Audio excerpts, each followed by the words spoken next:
Thank you very much, Hans, and yeah, also a warm welcome from my side. So thanks a lot to all of you for joining. It is my pleasure to talk today about our project called Quartierstrom, which is a German word meaning community electricity or community power. And so today's talk is actually about peer-to-peer energy trading and community self-consumption. Just a very few words about myself. So I'm a senior researcher at ETH Zurich, the Swiss Federal Institute of Technology. And as of recently, I'm also an assistant professor at the University of Erlangen-Nuremberg. But let's now move. Oh, hold on. Okay, yeah. So what is this talk today about? What is this project about? Well, I'm going to talk about Switzerland's first local peer-to-peer electricity market. And I think that actually our project is also one of the first projects of this kind worldwide. So there are a lot of concepts about local energy markets, and that you know, the energy sector would be an ideal use case also for for blockchain based energy markets, but there aren't that many that are actually have materialized in the real world and that are already up and running. And I think we're one of the first ones. And but I think it's a development that is ongoing and where we have more and more interesting projects popping up in diverse countries. So I think it's a really interesting development.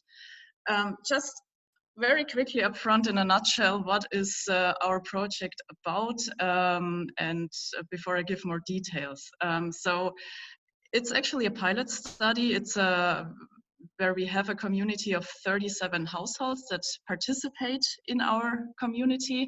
So we actually have one retirement home who is the largest consumer in our community.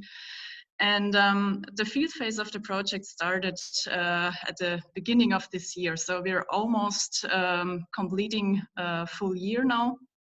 We're close to completing a full year of data collection and user interaction and everything that's involved. And the goal of the project is, to evaluate the real-world feasibility of peer-to-peer electricity markets. And with feasibility, I mean not only the technical feasibility, but also aspects related to market design, aspects related to user behavior. So these three areas are essentially the core areas in terms of research in this project. What we've found so far was, well, first of all, from a technical point of view, I think the project is very successful. Things turned out to be a bit more challenging than we had anticipated, but I think that's just the case in a lot of projects. Our takeaway is that the technical aspects are definitely challenging, but they are things that can be solved sooner or later. What is clearly also a very encouraging result from our field study is that the self-consumption rate and the self-sufficiency rate in our community, they have almost doubled. And I will talk later more in detail what I mean with those terms if you're not familiar with them. And another very encouraging finding for us was that, well, users were actually more active than we had expected, because I think being able to engage users in this kind of complex project is definitely key to make sure that, you know, you take people on board and you don't develop a system by engineers for engineers. And I think the results so far are pretty encouraging, but obviously there's a lot of interesting questions in terms of, well, can this be scaled up? Not only from a technical point of view, but then also from an economics point of view, from a user behavior point of view, and obviously also from a regulatory point of view. Just a very brief slide about who is involved in this project. So it's actually quite a large consortium of different organizations. And the whole project is supported by the Swiss Federal Office of Energy. And so they support the project as part of their pilot demonstration and flagship program. So that's was very encouraging for us up front to actually receive the status of a flagship program, which is rather unique. And yeah, the project is led by ETH Zurich. So there's our team at the Bits to Energy Lab, which is essentially 3 PhD students and myself as the group leader, plus additional team members from the University of St. Gallen, who are very actively, heavily contributing to the project, especially to the technical part as well. And then there's a whole variety of different industry partners who are also supporting the project in many ways. So this is a project that is very complex and that is clearly not feasible to run in a, two-man or women show. So we are very grateful for the support, not only by the Swiss Federal Office of Energy, but also from our industry partners. And among the industry partners, there's one that I would like to really highlight in particular, which is the WEW Walenstadt, which is the utility company that, well, actually is the key implementation partner. And without their support, this project clearly would not be feasible. I already mentioned that, yeah, in this project, we look into a variety of different aspects. So it's a first and, yeah, you may say it's a small pilot study with 37 households. But I think it's already telling us a lot about, different aspects that most projects will be facing sooner or later. So we're looking into technical feasibility, market design, and user interaction as our 3 research focus areas. And in addition to that, other project partners, they look into business models, into regulatory aspects and privacy aspects. So those 3 domains are obviously also crucial and really key for this kind of project, and not only to take place, but also to scale later on. But I will primarily focus on the technical aspects, on the market design, and on the user interaction. So the first question is probably why peer-to-peer energy markets? What is it actually? What is it about? What's the whole idea behind this? And when we look at the energy sector in general, there's a huge, transformation going on in many ways. And what I'm showing on this slide, just to give you a word of warning, it's a simplified version. I'm very aware of, or we are very well aware of that this kind of stylized picture that you see right now, it's a simplified version, and of course every country has different ways of implementing or of organizing its utility sector. Some countries have a liberalized sector, others do not.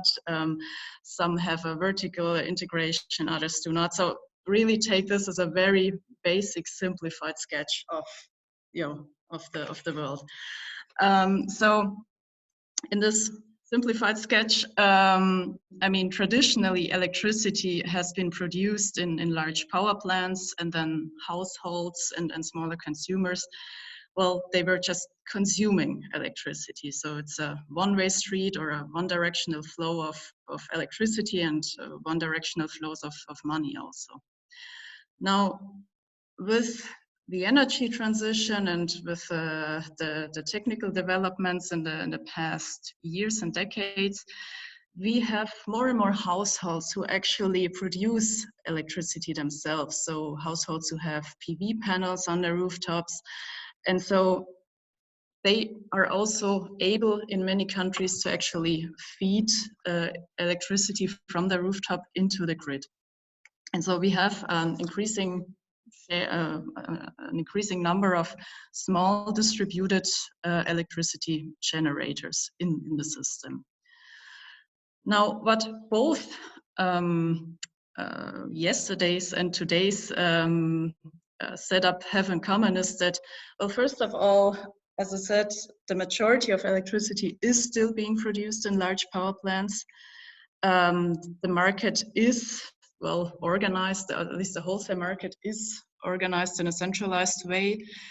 And well, prices do not, at least prices for residential customers and small customers in most countries, they do not reflect the availability of solar energy. Whereas prices on the wholesale market, of course, do reflect demand and supply. So there is, to some extent, some sort of mismatch, or at least no incentive for residential customers to actually, align their demand with the supply.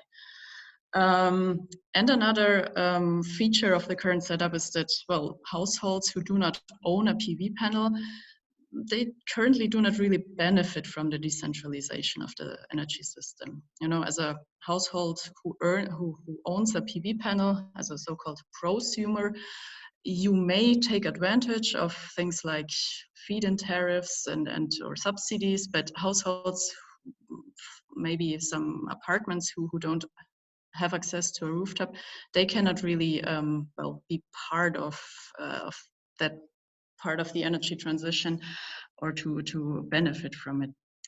And so the vision behind this concept of local, decentral, peer-to-peer energy markets is that, well, why don't we allow a setup where actually energy is, or at least part of the electricity is consumed where it is produced, so that actually small producers, owners of PV panels, they can sell electricity directly, well, to their neighbors, and so that they can actually, that both sides actually benefit from having, agreements of buying and selling local energy. That we have also this decentral organization reflected in the financial streams. And in that kind of setup, it's also conceivable then that prices follow the availability of solar power, for instance, so that there are actually also financial incentives to consume electricity at the point of time when there is enough electricity available. When I talk about availability of solar energy, what do I mean? Well, I mean a basic concept of the in the electricity sector is that supply and demand always have to match. And what you see on this slide here is a typical consumption profile of a household. So you have the load or the electricity demand that peaks in the morning in many households, and that peaks in the evenings. Whereas when you look at the production profile of a solar PV panel, well, obviously, it follows the sun. So the peak in the production is over lunchtime and in the early afternoon. So those two profiles do not really match very well. What the individual household can do is that, well, they can, of course, during the hours where the demand matches the supply, they can self-consume the energy that they produce on their rooftops. But during the hours where no sun is available, well, they need to import electricity from the grid. And on the other hand, during hours where they produce more electricity than they actually need, well, they need to export it to the grid, so feed it into the grid, typically at some given feed-in tariff. Or they could also store the electricity, obviously, but battery storage these days is in many cases still not profitable yet. And so the idea in peer-to-peer electricity trading is that, well, maybe you do not, as an individual household, you do not need the energy that you're producing right now, but maybe some of your neighbors may need it. Because turns out that while a lot of households do follow a similar load profile, there is actually a lot of variability in load profiles. And so there's quite a high chance actually that at a point in time when you produce electricity, somebody else in the neighborhood may need it. And so the idea would be to use that energy locally rather than exporting it into the grid. How does this work more precisely? Or the question is, when do households export? When do they use electricity themselves?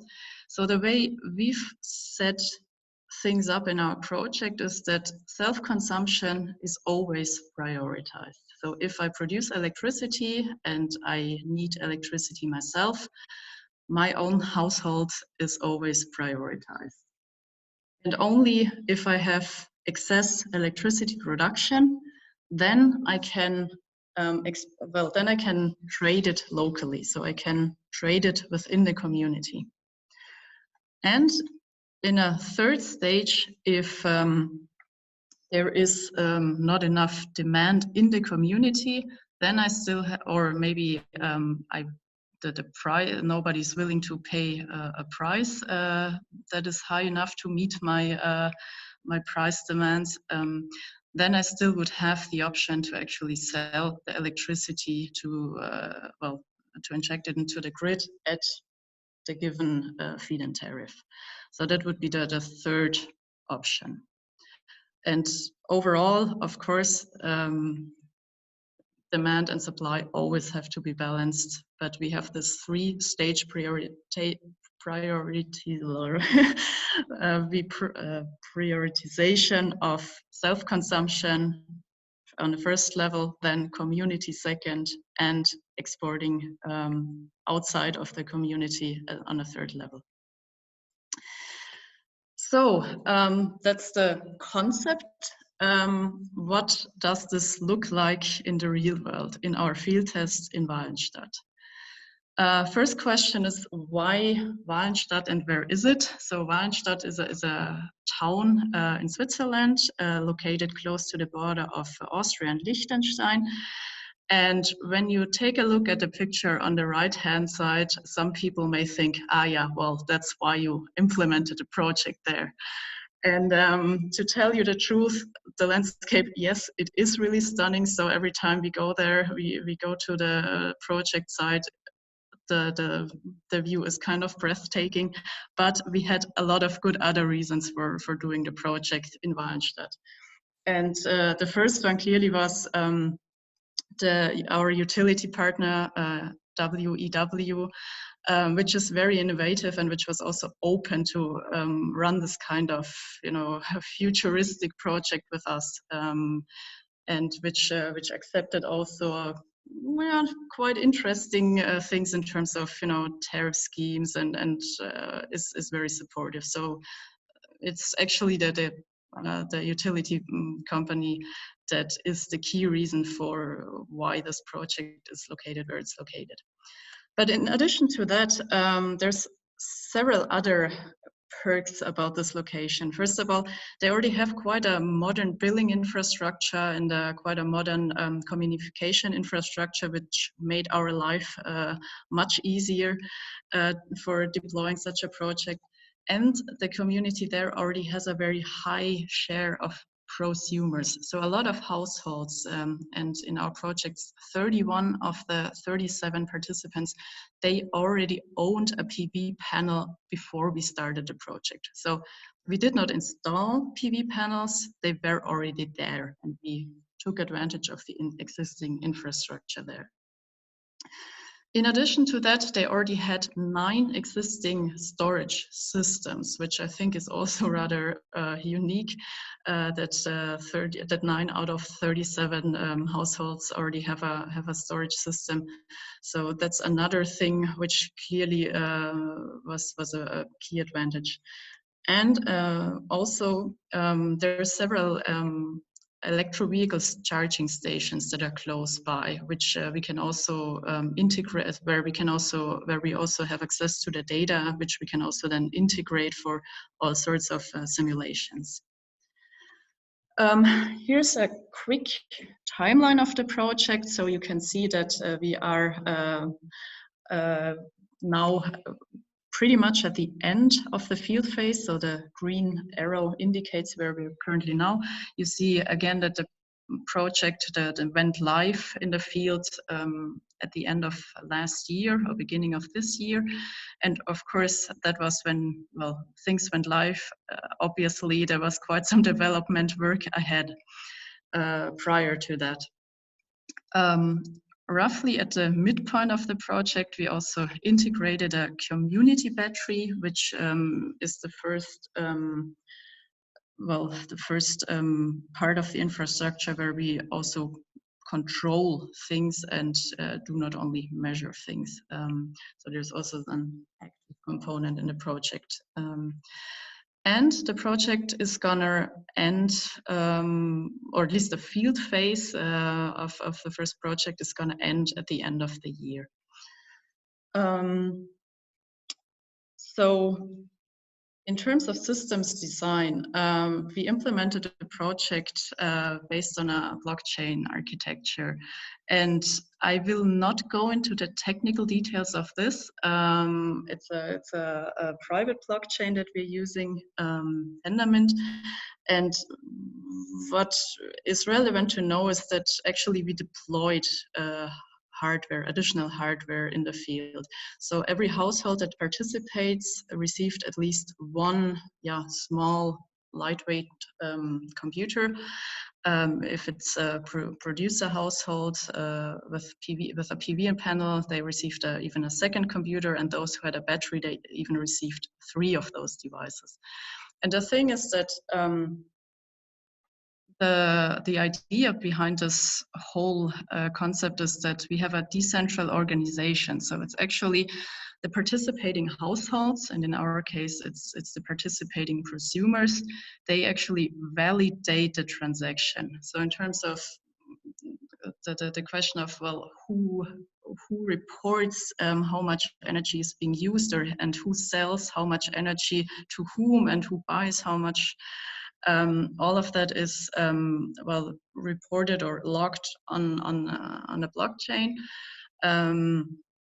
Whole thing is implemented with smart contracts.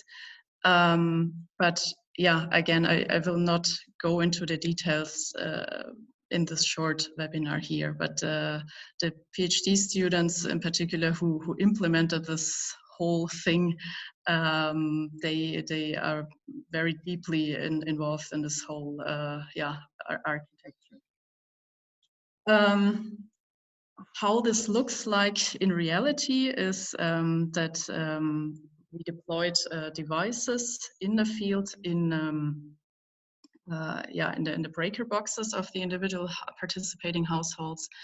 And so here in the picture in the middle, you see a technician of the utility company with one of the PhD students who was in charge of the technical part in the project. And on the right-hand side, you can also see control infrastructure developed by the PhD students, so which allowed us to monitor the devices remotely from our offices in Zurich. Now, well, when you ask yourself as a user, as a participant in this project, do I have to care about all these technical stuff with, you know, blockchain architectures and all these complexities. No, clearly not. So that was running in the background, and the users did not really see much of that, except for the technicians or our team coming to the households every now and then. What the users actually saw was, well, different data about their own households, well, electricity consumption or electricity production. And they could also see real-time data about the status of the community production and consumption. So they all got access to a user interface that was programmed by our team.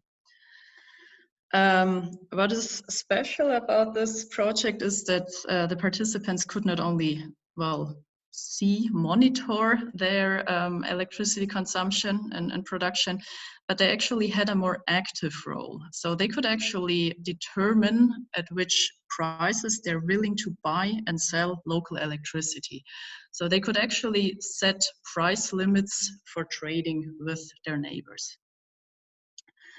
Now the question is, how do we allocate the electricity that is locally produced? And there's different ways of organizing such a market. You could have a central provider and with a central optimization. You could also conceive bilateral negotiations between the participants. We went for a approach, well, sort of in the middle, which is an auction mechanism where the different participants traded electricity based on their orders. So each household, actually every 15 minutes, the smart meters in the project, they send the electricity consumption data. They communicated that along with the price limit set by the users, and these bits were then collected, and based on that, the prices would form. So a bit more specifically,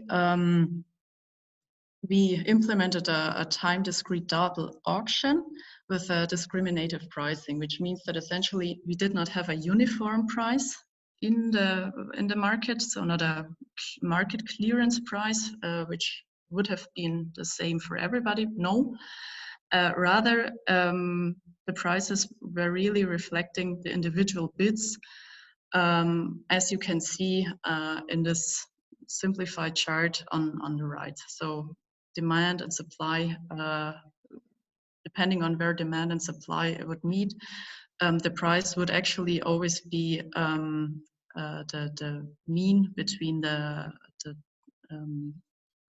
household buying energy and the bid of the household buying energy and the bid of the household selling energy. One nice property or one nice result in our study is that the auction-based prices, they actually reflected the availability of solar energy. So what you can see on this chart in green is the production profile on a typical day, and what you can see in blue with the blue bars is the consumption profile. And the line graph in dark green represents the price on a typical day. So you note that, you know, during hours where no sun is shining, the price is, of course, determined by the typical retail rate of the utility company, which is above 20 Rappen, or 0.2 Swiss francs.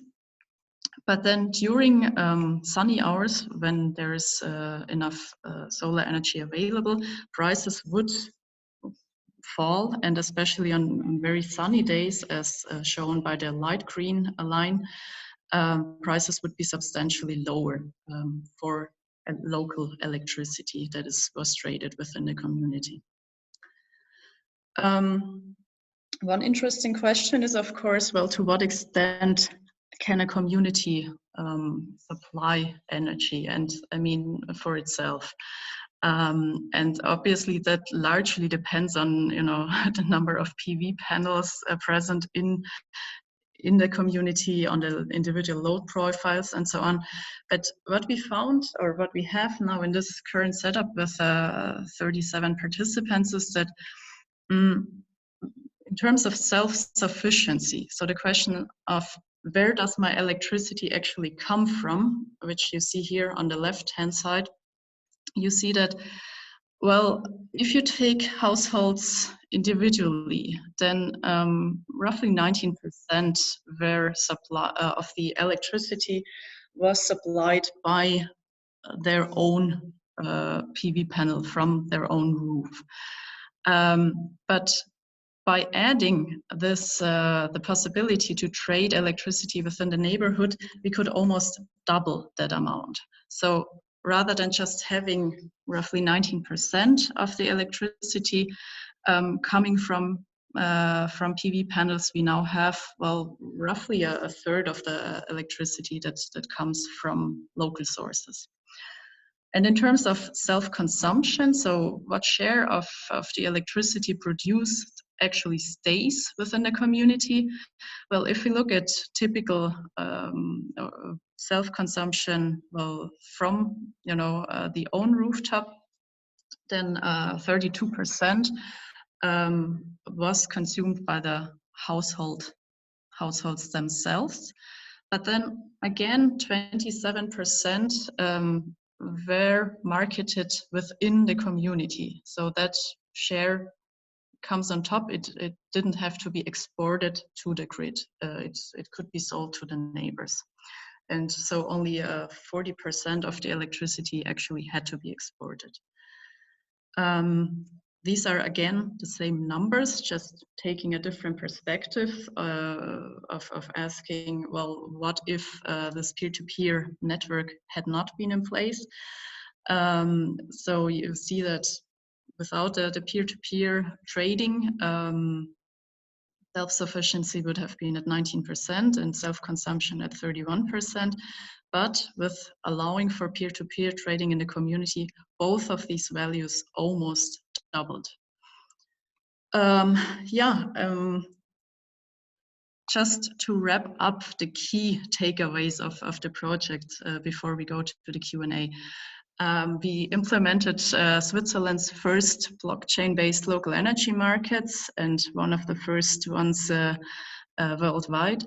It is a project with 37 participating households. The project went live at the beginning of this year, and the field phase of this first project now ends by the end of the year.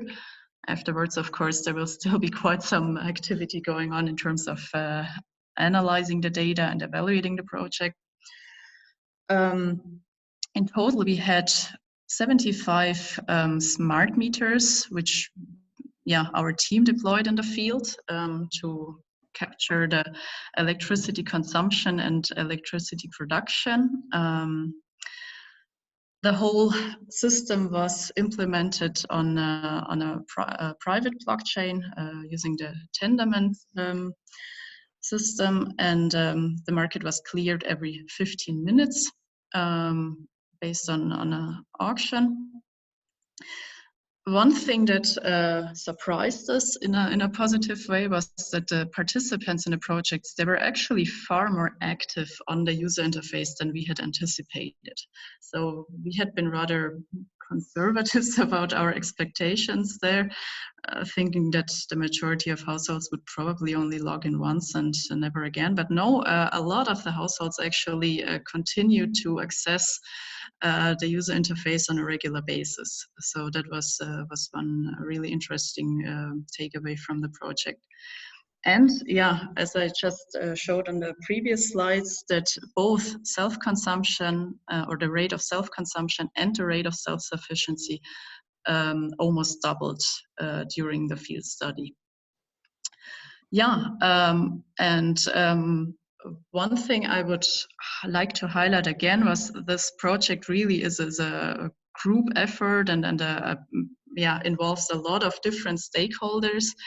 And